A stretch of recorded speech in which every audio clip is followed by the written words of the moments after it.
दोस्तों आज का पैसेज बेस्ड है एक बहुत बड़ी डिसीज के ऊपर, पढ़ते हैं क्विकली इसको।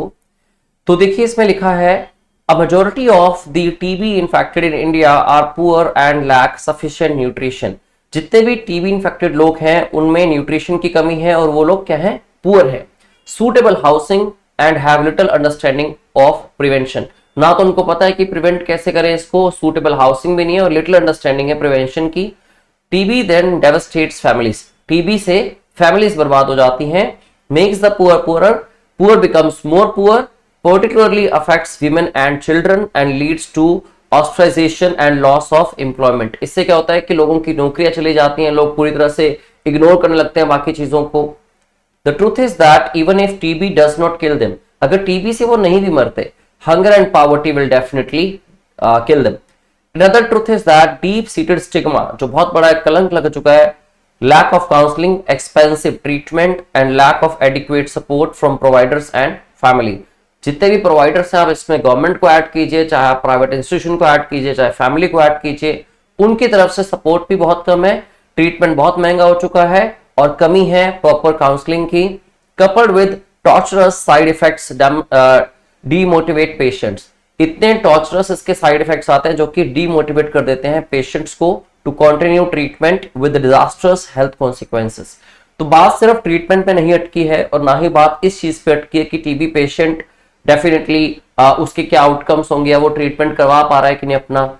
यहाँ बहुत चीजों की कमियां डिस्कस की गई कि चाहे आप टीबी इन्फेक्टेड है, लेकिन इन सब चीजों की कमी के साथ साथ इससे क्या होता है, वीमेन चिल्ड्रन पे इफेक्ट पड़ता है, आपकी फैमिली में फैमिली पूरी डेवस्टेट हो जाती है और हंगर और पॉवर्टी की वजह से ही आपकी डेथ हो जाती है, नॉट बिकॉज ऑफ टीबी।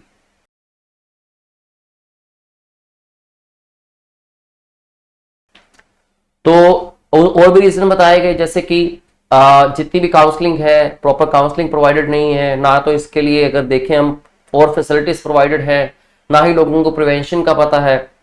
तो ऑप्शंस देखिए दोस्तों क्या लिखी हुई थी, Which one of the following is the most logical and rational crucial message conveyed by the passage।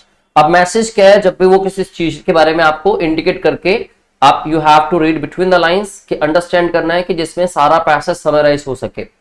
So TB is not a curable disease. ऐसा नहीं कि इंडिया में डिसीज क्यूरेबल नहीं है TB, you know that very well.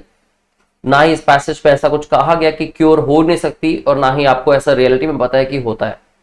So curing TB requires more than diagnosis and medical treatment. जैसे उन्होंने कहा कि टीबी में आपको डायग्नोसिस मेडिकल ट्रीटमेंट के अलावा, जैसे कहा गया कि प्रिवेंशन के बारे में पता होना चाहिए, आप एटलीस्ट आपके पास कुछ पैसे हो कि आपकी फैमिली सफर ना करे, आपको प्रॉपर काउंसलिंग मिलनी चाहिए और जो इसके इफेक्ट्स होते हैं उस वजह से आप डीमोटिवेट हो जाते हैं तो आपको मोटिवेशन भी चाहिए, आपको सपोर्टर्स भी हेल्प कर सके। तो ऑप्शन कंसिडरेबल है, सी ऑप्शन देखते हैं। Government's surveillance mechanism is deficient and poor people have no access to treatment। तो ऐसा नहीं कि गवर्नमेंट का सर्वेलेंस मैकेनिज्म डेफिशिएंट है, ऐसी कोई भी नेगेटिव बात कही भी नहीं गई।